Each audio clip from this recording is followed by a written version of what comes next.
I would like to see people more aware of where their food comes from. I would like to see small farmers empowered. I feed my daughter almost exclusively organic food. Anthony Bourdain. I'm Mike with List 25, and here are 25 surprising facts about organic food that you might want to know.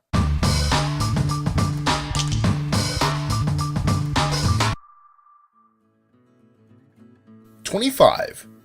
Contrary to popular belief, and contrary to what the name implies, pesticides are allowed in the growing of USDA organic approved foods.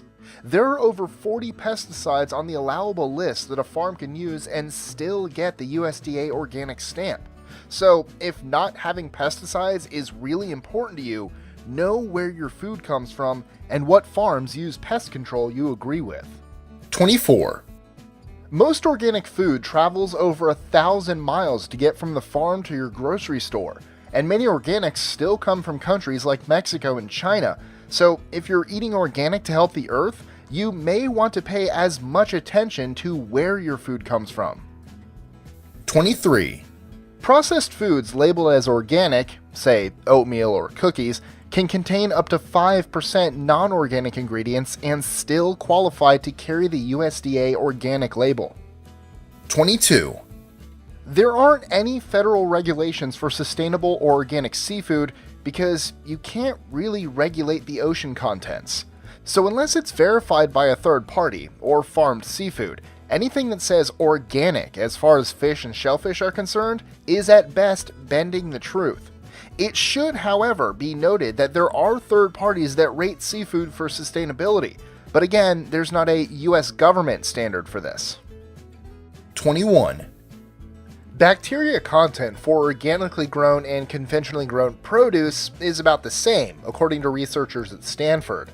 However, conventionally raised and produced animal products were about 33% more likely to contain antibiotic-resistant microbes. 20. It's still really important to thoroughly wash organic produce. Bacteria is different from pesticides and can make you very sick. All produce has bacteria and dirt on it. Wash your food. 19. The USDA, United States Department of Agriculture, and NOP, National Organic Program, do not inspect companies or foods for certification. There are separate outside accreditation companies that do this. There are 3 of them, and 2 of them are for profit. Neither the USDA nor the NOP have any authority in other countries either, so that organic garlic from China or peppers from Mexico, there's no one beholden to USDA organic standards inspecting the facilities it's grown or processed in. While some countries like France have very strict guidelines, China only certifies 30% of its organic produce. 18. Organically grown and conventionally grown produce may be cross-contaminated. Let's say we're getting organic tomatoes grown in Mexico, and conventionally grown tomatoes also come from Mexico. You don't know how they spray the conventional tomatoes, which could be in the same field, or one field or farm over. If they crop dust from a plane, US sprayers, or have conventional pesticides in the groundwater, those pesticides are going to be in the organic produce anyway. There's no specific guidelines for how far apart organic and conventional produce must be grown to maintain organic integrity. 17. Because crops grown without the harshest pesticides have lower yields, and organic produce sometimes has to travel even further than conventional, organic produce is sometimes up to 50% more expensive than its conventional counterparts. 16. 5 pesticides currently allowed for use in conventionally grown produce in the US are banned in other countries because they are deemed unsafe. For example, one such group of allowed pesticides is neonicotinoids, which are the primary suspect for the bees dying because they act as nerve agents on bees. They are also the chemicals linked to kidney disease, Parkinson's, and birth defects in humans. 15. Non-organic or conventional farming isn't sustainable long-term without adding more and more dangerous chemicals. Pests develop tolerances, and stronger pesticides must be used, which also leads to soil being depleted, taking us further and further from organic, sustainable mass growing. While there are short-term gains, mostly quantity, making food cheaper, the long-term effects of mass pesticide farming could be dire. 14. Just because something isn't labeled organic doesn't mean it isn't organic. There are companies who are committed to growing things naturally, but either can't or don't wish to pay for USDA organic certification, so they'll label their foods natural or all natural. This label can be kind of ambiguous though, so again, do your research on a particular company or product. 13. Go local. Your local farm or farmer's co-op may not have a USDA organic label, but most small farmers and co-ops are more than happy to talk to you about how they grow their produce and what, if any, pesticides they use. There are also co-ops where you help harvest, which actually allows you to be a part of the process of growing your own food. Knowing where your food comes from is vital to knowing what's in it. 12.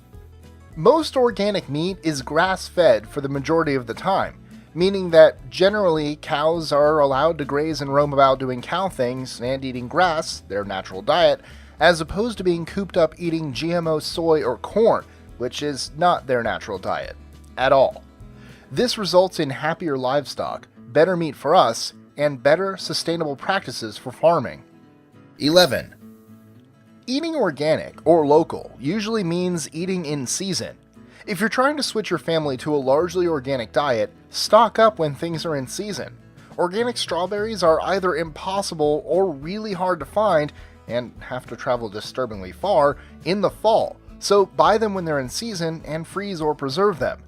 Canning and preserving is how we ate through the winter just a few generations ago, but we're so far removed from our food now that very few people even consider stocking up for the winter.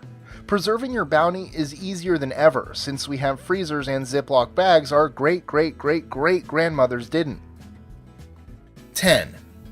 Soil is really important. For a farm to be certified organic, no prohibited pesticides, GMO seeds or products, or sewage sludge, that's exactly what it sounds like, can be used on the land to grow organic crops for 3 years. Overall though, organic farming is far healthier for the soil in the long term. 9. Wines that are labeled or grown organically contain no added sulfates. So if you're someone who gets headaches from red wine or is sensitive to sulfates, try organic wine. And if you're worried about the labeling quagmire that is involved with foreign produce, wine is a little different. Most countries that we import wine from, France, Italy, Argentina, New Zealand, all have very strict agencies for regulating the production of both wine and organic food. 8. GMOs, genetically modified organisms, can never be used in organic meat or produce production, meaning that if you purchase organic meat or produce, the seeds are non-GMO, and the feed that the animals get is also non-GMO. 7. Roundup, one of the most common pesticides used and made by Monsanto, and specifically one of its main ingredients, glyphosate, is showing stronger and stronger links to cancer, as well as antibiotic resistance. Glyphosate has seen a large increase in use in the past decade. 2 other ingredients in Roundup are becoming issues as well. Diazinon is being further researched for being possibly carcinogenic, and malathion, which the World Health Organization found to cause prostate cancer and non-Hodgkin lymphoma. So, if you're someone who mocks people who buy organic, remember what they're trying to avoid putting in their bodies. These chemicals specifically are never used in organic farming, even though some pesticides are allowed. 6. If you want to know if produce is organic, look at the PLU, or price lookup code, on the product or sticker.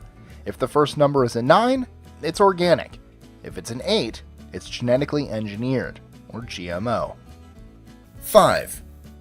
Organic chickens and their eggs are always cage-free and are not given antibiotics or vaccines. Their diet includes insects and organic feed, and like other organic meat, is far more natural and better for the animal than the stuff most factory-farmed animals are offered. 4. If you can't find or can't afford organic produce, don't worry, you're not alone. The Environmental Working Group, or EWG, has made a list of the Clean 15, which are the 15 conventionally grown produce items with the least amount of pesticide residue, and the Dirty Dozen, which are the dozen most conventionally grown produce with the most pesticides and pesticide residue. 3. Organic isn't just for eating crops. Cotton is a huge crop still being grown in 17 states in the US, and most clothing has at least some cotton in it. Buying organic clothing not only ensures that the won't wash off pesticides aren't in your clothes, it helps support sustainable growth practices and keeps pesticides out of the groundwater. 2. A company or farm wishing to be certified USDA organic pays an accrediting company to certify, and annually recertify, them via USDA guidelines. As mentioned briefly earlier, of the 3 companies that do the accreditation, only one is a non-profit. So while most companies are very much on the up and up and produce organic food because they believe in sustainability and healthy food, this is a situation that creates a huge conflict of interest. Further complications arise because often the process is outsourced more than once or twice. 1.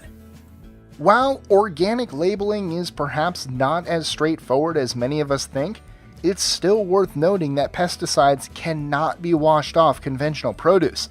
It's within the plant, in its flesh. While makers of conventional pesticides claim they're perfectly safe, there's so much money involved in the studies and federal regulations and lobbyists that it's still advisable to eat local and/or organic if possible, particularly if you're pregnant or feeding children. 3 separate studies in 2011 showed that women exposed to more of a certain type of pesticide had children with lower IQs, and more pesticides are being linked to hive collapse, human organ failure, and cancer. Enjoying our lists? Be sure to click that subscribe button in the top right corner so you don't miss out on new ones every Monday through Friday. Share them with your friends and help us consistently conciliate curiosity. And if you want even more lists, check out these 2 videos here, or just head to our website at list25.com.